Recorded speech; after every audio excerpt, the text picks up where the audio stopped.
I always felt like UST wasn't for me. I always felt like I didn't belong at the school because of my experiences, my backgrounds, my kind of what I think like. But I found through my 4 years being here that you can make yourself comfortable. You can make yourself like feel like you belong anywhere because there are people there that are willing to listen to you. There are people that are willing to help you in whatever you need and whatever you need to go, whatever you go through. And that's something that I wish I knew coming in. I wish I had like that more open mind, but I want to drive home the idea that just because you feel like you don't belong somewhere doesn't mean that you don't. In this episode of Bold, we talked to Martin Silguero Jr.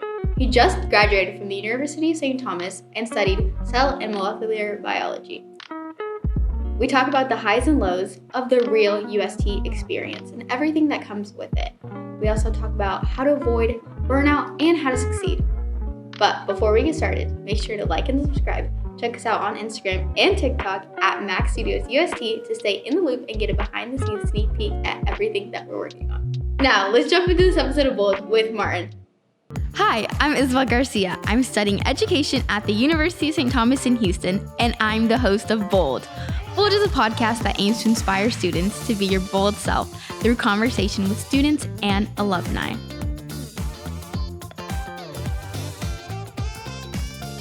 Hey guys, my name's Isabel, and I'm here with Martin Silguero. Welcome to Bold. Hi, thank you for having me. How are you? I'm pretty well. How are you? Doing fantastic. Awesome. Can you tell me a little bit about yourself? Give us a little intro. Awesome. So, like you mentioned, my name is Martin Jr. I don't usually go by Junior, but it's, part of my name. My dad and I both share it.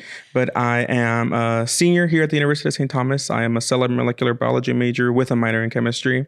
And I'm and I'm a pre-med student here as well. Recently got accepted to Texas A&M College of Medicine. Giga. Yeah, so we'll be starting that in June, actually. So very soon. Yeah, so I'm excited and getting ready to start the next phase of my life. Yeah, wait, so you graduate in May and then June? Yeah, so I actually signed up for a med camp, which is kind of like what we have here in Mendenhall. So they have like a month of, cool. You get to dorm at the college and get to take like a month before actual classes start. Yeah. That's the same thing for medical school. And they kind of teach you how medical school is going to go, the flow of the class, the flow of kind of how the vibe is of school. And I really mainly signed up to get like a little schedule down, to get my pace ready, to kind of build my stamina going into medical school, because I don't want to go in like not doing much this semester and kind of going into the deep end. So I was like, let me do this so I can kind of get started. That's awesome. That's going to be so cool. Yeah, and I'm excited. Yeah. But let's rewind. Backtrack. Let's start at the very, very beginning. Mm-hmm. So you're a first generation student, correct? Yes. I'm actually the first person in my family to graduate high school as well. So congratulations. Thank you.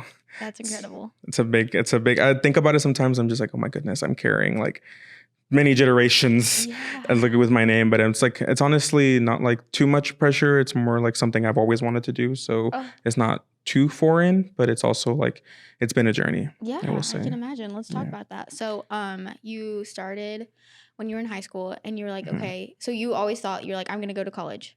Really? Yeah. Ever since I was in middle school, actually, like I always knew that I liked school. I was kind of different from the peers I had in my middle school, because where we grew up like north side of Houston, very heavily Latino community, immigrant community that came from Central America and Mexico. And, I grew up with that entire community where college isn't really an option, or college isn't really a thought, because people don't even know how to go to college.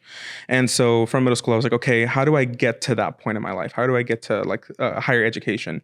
And so I started off like looking for like high schools that kind of foster that idea of students that go to college and succeed and have careers after. And that's how I ended up at DeBakey High School. So it's a high school for health professions here in Houston. And they mainly focus on college preparedness and introducing you to the medical field. And then from there, I was like, okay, this is kind of what I like, because when I was like a little kid, I was kind of weird. I like to like go to hospitals and like walk around and like always like figure out like what the things that were happening. And that kind of just translated into kind of like, okay, I like this in high school. And then here like in college, and then obviously where I'm going with my career today. So it's definitely been quite a journey. Wow. Okay, so then you got into that high school, and then how did you end up at UST? Yeah, so I found in high school, my junior year, we applied to this program that was like a summer immersion program into medical school. It was like at Baylor College of Medicine here in Houston. And in that program, they taught us about JAMP, so the Joint Admission Medical Program, like you see here. It's essentially like a program that helps socioeconomically disadvantaged students get into medical school. Wow. And so it's a partnership with universities around Texas and 13 now participating medical schools. And I found out about that my junior year of high school, excuse me. And I was like, okay, like I kind of want to be a doctor. Like I want to do this. Like, and I like at that moment I saw that program and I was like, I'm going to go to med school and that's how I'm going to do it. And so like throughout my senior year when I was applying to colleges, of course I looked in out of state, I looked in state schools, and a lot of them, the big struggle was money. And because like my family is not, socioeconomically disadvantaged and we can't afford college. So I started applying to as many schools as I could. And then I found out about UST kind of later in my senior year, like because one of my good friends was going to come here, which actually came here for her first year. And we both applied, and then I found out more about UST. I did a tour and one of those Saturdays, and then I applied and got my financial aid package, which was really generous compared to the rest of the schools in Texas. So I was like, okay, this must be some sign from the universe telling me to go to this school. And I heard that their science program was really great. I got to meet Dr. Amin, who's a professor here, on one of my visits, and he was really enthusiastic and really promoting the science department at UST. And I knew they had JAMP as well. So you're sold, I'm in. Yeah, I'm in. Oh, cool. And then so going into college, what was your expectations like and versus what really happened? Yeah, so my expectations actually were very interesting because I knew it was a Catholic school, and being a non-Catholic, I was like, okay, what am I going to do? What am I going to do with the courses? We have to take 3 theology courses, 3 philosophy courses, and a lot of students are Catholic. So I went in and I was like, I'm going to be an outcast. I'm going to be singled out. I'm not going to make friends and all those kind of things in my head. And I was like, I'm just not Catholic. I can't fit in. I don't know what's going on. And my experience was very different because a lot of people, of course, did ask me, and they were like, why are you here? It's a Catholic school. You're not Catholic. I was very vocal about it my first year. And it was difficult. But then I got to meet, you always meet the good people at every school, the people that were similar to me, that were maybe not Catholic or were Catholic, but are more were more approachable and were essentially nice to me. And that really made me feel at ease. And the rest of the 3 years, I found my circles. Of course, there were many people in between, but I was able to find my circles that I felt like I belonged in. And it made me really happy and made me feel comfortable at the school despite not being Catholic. And then getting involved as well, kind of pushed me forward because I was able to meet people that didn't really focus on that part of myself and more focus on me as a person, my personality, my goals, my wishes, and all those kind of sorts of things, and made me feel at home. Yeah. And what was it like? I just have to ask, doing those 3 theology classes, It was interesting. I definitely had to study a lot. Yeah. And it was the first one was very difficult for me because it was intro to scripture, and I've never read the Bible. So it was just okay, there's a lot going on, and I had to study a lot. And the same for the second one. But the third one was more moral morals, life. Yeah. It was more being a good person. Listening and kind of what makes a good person. So it was a lot. And by that time when you're a senior, I took this last semester. So after 3 years of UST, they kind of teach you how to think abstractly. So it was a lot easier because I was okay, I'm able to have these advanced concepts in my brain and explain them through words. So it was a lot, it was more fun than I expected, essentially. Do you think they still benefited you even though you aren't Catholic? Yeah, and it's because that kind of, I'm also, FYI, I'm a presidential ambassador, so I have to give tours, and I talk about how we teach as students here at UST. And it's very true. The thing that they teach us is that they give you different perspectives that you may not get anywhere else, because they teach you how to be meticulous, how to think like a STEM student in the STEM department, but then also think abstractly, think outside the box, think kind of the way more philosophically through your theology and philosophy courses. And that's something I really appreciate because you reach more people that way. You reach the people that are more abstract, and you reach the people that are more meticulous STEM-wise. And so being in the career I want to go to, you meet hundreds, thousands, maybe millions of people, and they're all different. And you're able to kind of formulate a way to start talking to them and thinking like them because you have that experience here. Exactly. I Yeah. never thought about it that way. Yeah. Yeah, but you're right. And how was your experience? What was the 4 years like? What made you successful? Honestly, like when I came in, I had a mission of like getting into JAMP. So my first freshman year, I was like, okay, I'm going to do this. I'm going to join all these clubs. I'm going to join all these organizations. I'm going to do well in all my classes. I'm going to do this. I'm going to do that to get into JAMP. And I applied sophomore year, and then I got in that year, and I was like, okay, I can relax now. But overall, like what I attribute my success mainly to with UST is the professors that I met along the way. Like there were so many great professors in my science courses that really kind of motivated me to continue doing what I was doing, because there were so many hard parts. There were so much like overwhelming feelings of being burnt out, getting bombarded with having to balance extracurriculars and academics and looking for things outside of school. Because being a pre-med student is one of the most stressful things that I will say I've done, because you have to balance so many things. You essentially have to be perfect for medical schools to look at you. And, that's the way that applications kind of are. But of course, you have to individualize yourself. So I worked very hard on, being close to perfect as I could, and then individualizing myself with whatever I did outside of school or during school. So that part was really hard. But the professors here really made me feel like in a way that I could talk to them and kind of feel safe, because I had so many of these struggles mentally that I didn't know who to turn to, and to a point where like, I would cry to them in person, cry to them through Zoom, through like COVID years. And there was so much like going on in my life that I felt alone a lot of the time. But then I realized that I had them and I could speak to them, and they would give me such great advice of like, it's okay. And just be real with me instead of being like, kind of like what we imagine professors to be, like cold and like kind of stoic. Yeah. There were people too, like it's okay. Like I sometimes feel this way as well, and I feel this way as well, and it's okay to feel your feelings. And that really, solidified in my brain that like these professors care about me. And that's kind of like the best thing of UST is that the community here was really great. And then not only was it the professors, but the people around that I met, and even people outside of the STEM department that I was able to speak to, like in student activities or in other places that I was involved in. They really kind of created that community where I felt that I could speak my mind and be heard, and then just be understood. So yeah, that's huge. Yeah, very different than what I thought than when I came in, like when I was a freshman. Yeah. Okay. So you've been super involved on campus. Tell me how that journey's been and like everything you've been involved in. Yeah. So freshman year, I remember being super involved, like joining so many clubs, so many organizations, and not really understanding what the point of joining organizations were, or being involved. Because like when you're a freshman, you're kind of like, okay, I have to do everything and put everything on my resume. And that's not really what it is. Like involvement is more like your passions and more like passion projects that you want to do outside of classes that of course take up your time, but it's something that you like to do. And so once I got into JAMP, I was like, okay, like I don't have to, race to do that anymore. So let me just do the things that I really want to do. And one of my summer internships that I had because of JAMP that they give us, I met, he's now a doctor, Dr. Rodriguez, but he was a medical student when I met him at A&M actually. And he introduced me to LMSA, which is a Latino Medical Student Association.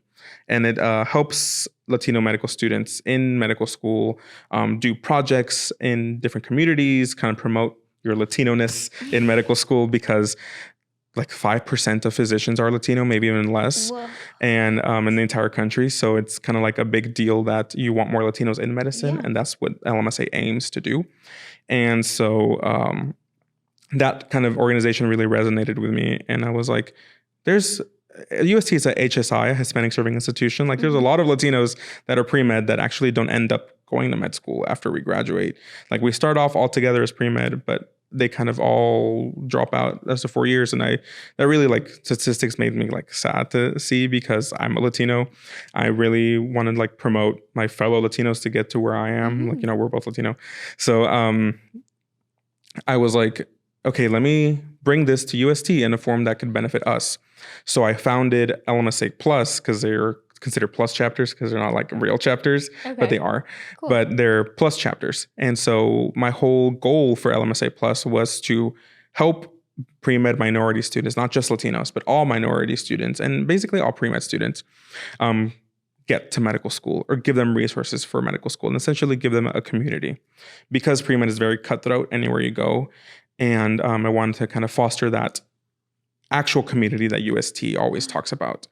And so that's what my goal was for the club. And I actually started it during COVID. So it was very interesting because everything was through Zoom, but we still had a very big impact, I believe, because I began mentoring programs where sophomores and freshmen were mentored by juniors and seniors, and a partnership with McGovern Medical School where juniors and seniors were mentored by medical students.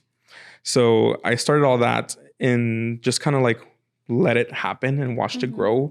And I feel like we've been very successful. Like a lot of students come up to us and tell us like, thank you for your advice. Thank you for starting this, because freshman year, you feel so alone, and sophomore year, even all the way up to junior year, like you feel so alone in the process of applying to medical school that you want someone to talk about your struggles, even just someone to talk to about how hard your classes are. So that's kind of what my aim was for the organization, and that's where thankfully it's gotten to. And I'm excited to see where it grows, because obviously I have to leave it now and kind of join the bigger LMSA at A&M. But, I left it in very capable hands, and I'm very excited to see where it goes from here. That's so cool. That's incredible. Yeah. Thank you. And, of course, not only did I did that year, but I was like involved in Senate. I think we were in Senate together. I was involved in RSO, which was like a registered student organizations, which is like the umbrella for all clubs. Like I'm, about it. And then like so many ESOs and like just the office in general, student activities office in general, I was so involved.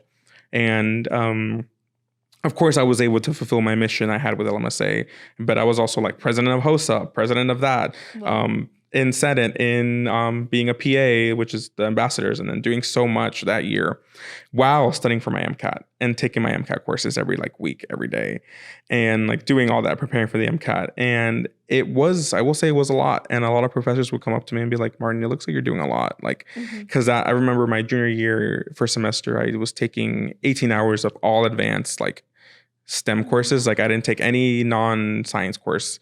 So I was taking like physics, advanced biochemistry, physiology, microbiology, like with labs also. So it was like a lot. Plus and then being super involved? Yeah, plus being super involved. No. So I will be honest, like I remember by the end of that first semester, I was already completely burnt out, to the point where like that second semester, I had to take like 2 months off of just focusing on school. And not being involved, to kind of recuperate from everything that had happened. Yeah. And it was very interesting because it was kind of a very formative experience, because to that point, I've never experienced anything like that. And I was always like I've always had the thought of like being perfect and being like doing all this, and this is what you're supposed to do. Like, yes, everyone is supposed to be super involved and do all these hard classes and do super well in everything. And that's kind of like the mentality I had always of a pre-med student. And, that's not the reality. Like we all have our limits. We all have our limitations as to what we can do and what we can accomplish in our own time and our own abilities. And, I just didn't understand that at the time. And I had to go through that big kind of turmoil and go through so many instances where I just felt kind of useless and kind of like I can't do anything. And then I had to seek out help, whether it was through my professors or even counseling, to kind of make me realize that I was doing a lot, and it's okay to have your moments of faltering, because it's part of the human experience. It's part of being a person. And a lot of my professors really kind of like helped me drive that point that I'm doing a lot and I need a break. And so, yes, I'm very proud of everything I've accomplished with like LMSA and like all the involvement I did. But I also like will say that it was a lot, and I could have done with not doing so much, and kind of put my mental health first and put myself first. And so that's why I kind of encourage students now, like, that want to get really involved and like, yes, do what you want to do everything you like, but keep in mind that there's a limit, and there is such a thing as way too much, and that your academics are always first. Like, you're here as a student, and everyone knows that. Like, we're here as students first, and we get involved and we do the things we like, of course, but at the end of the day, we're still students, and our careers and our futures and our academic futures are what we came here for. And everything is great. Everything what you do is great, amazing, but you always want to put yourself and your well-being first. And that's one of the biggest lessons I learned at UST that I'm very glad to have, because I spoke about it all throughout my interviews. Like in my interviews, I was like, I went through all this. I did all this. I went through so much of getting help. And they really resonated with it, because they understood that a lot of that happens in medical school, that medical students go through that. And they were like, it's great that you learned that now, so you can have that experience of what to do if it happens in medical school. And I really think that if I didn't come here, I probably wouldn't have that experience. So it's one of like a plus of UST. Yeah. No, that's so interesting. And Yeah. you're right. I think not a lot of people realize like you don't have to do everything. Mm-hmm. A lot of like, I feel like that too. Like my freshman year, I was like, I have to do this, this, and this. And it's exhausting. Yeah. Like you don't want to burn yourself out freshman year, because you have 3 more years to go through. And like you have the rest, like you have your full future to focus on. Like we have our careers that we want to do, our things we want to do outside of school, because school isn't our whole life. Like we have like our own personal lives as well. And so when you load up on the one aspect of your life, the rest of them kind of falter, and like you start kind of going into that spiral of toxic behaviors. Like you always talk about toxic behaviors, and that's something that I learned the hard way. But at the end, I'm very glad that I learned, and I am able to stand here now, look like with med school acceptance and going through all this, and say that it was worth it. So I won't say like I hated it, like I wish I never would have done it. I'm very grateful that it happened. And if they ask me like, would you go through that again? Like I would, because it's a very interesting and formative experiences that kind of made me think, and kind of brought up a lot of these ideals in my brain that I never really thought about before. And it's just part of the maturing process and kind of the human experience of what being a student is like, and what being a pre-med student is like, and just what being a person is like, because you go through so much that you grow, and in the end, and like you become a better person at the end of whatever you go through. So I don't know if that makes sense. No, it does. That's so yeah. That's so interesting to say that. Like, I love that you said that. That's incredible. Yeah, and it's like something I don't really talk about as much, because I feel like a lot of people are very kind of interested in kind of their own lives. So they just want to be like, okay, I'm just doing my own thing. And that happened to you, but it can be different for me. But the reality is that it can happen to any of us. Yeah. And it's very important to talk about, because it's something that a lot of students go through, and they kind of go through by themselves.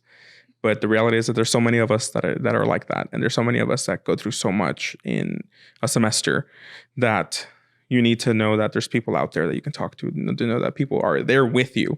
Let's talk about what's next. So Yes. Texas A&M med school. Okay, gig 'em. Yeah, I'm so excited. I remember like I matched back in October. Okay. So the way that JAMP works is like you match after you go through interviews, you make your MCAT score that you need to, you make the GPA that you need to, and then you match. You interview through all of them, and you apply to all of them, and then of course you get assigned a school. And I was so excited when I got assigned to A&M, because it's a very like school spirited school. And like the big thing that I am on is like school spirit.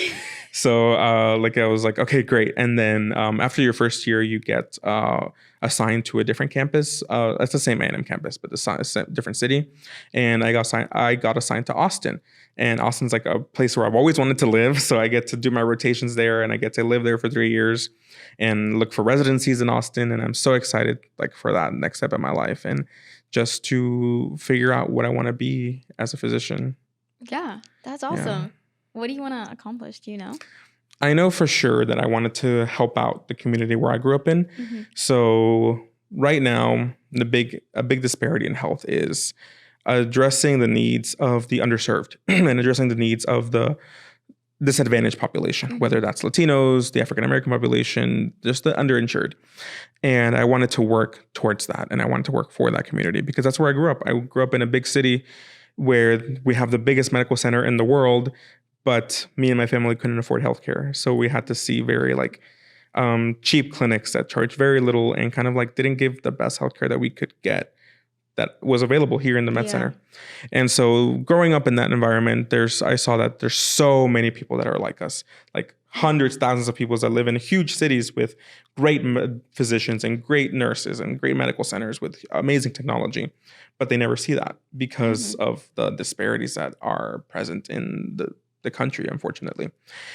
And so for me, my mission as a medical student currently, and like kind of what I want to go into medical school thinking of, is helping that community and working towards that community. So keeping like my abilities as a bilingual Mexican American and helping out those who, may not speak English, don't have insurance, don't have access to great healthcare, because they deserve it. All of us deserve it. I know for sure I see myself as like a Spanish speaking doctor that you go in, that you're able to trust and kind of talk to and be like, I grew up the same, in the same place that you did, and kind of connect to them that, yes, in the Mexican community, you might be scared of going to a doctor, but there is no need, because there's Mexican doctors that are there to explain to you what's going on and assure you that we're not trying to steal your money. We're just trying to actually help you get better in your whatever you may go through. And that's my ultimate goal as a physician.